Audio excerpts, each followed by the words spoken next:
Okay, now we going to make the crispy fried chicken tenders. इसके लिए मैंने chicken marinate किया है for like 1 hour using soya sauce, vinegar, salt, chili sauce, crushed red chilies, black pepper and red pepper. Okay, now we going to make the batter. उसमें will take 4 tablespoons of cornflour,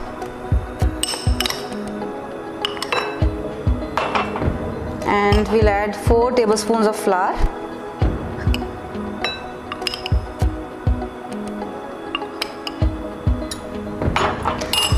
seasoning to taste, white pepper,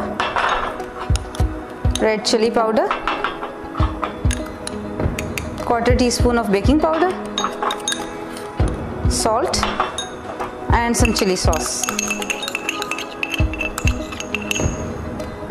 इसको mix करेंगे and we'll make a batter. Okay, now to fry the chicken, marinated chicken को लें, इसको आपने पहले batter में dip करना है, just a thin coat of batter, then in the flower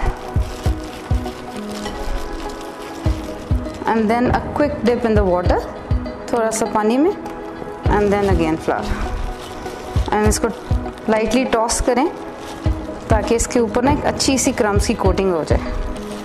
don't press hard because वो फिर कोटिंग सही नहीं होगी.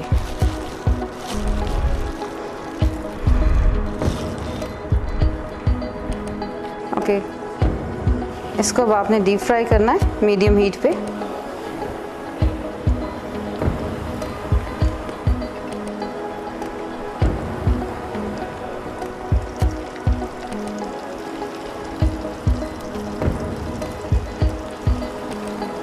Chicken will be ready in like 15 minutes. इसको आप निकाल के किसी किचन पेपर पे ड्रेन कर लें excess oil, and then serve with the cocktail sauce using mayonnaise, mustard and chili garlic sauce.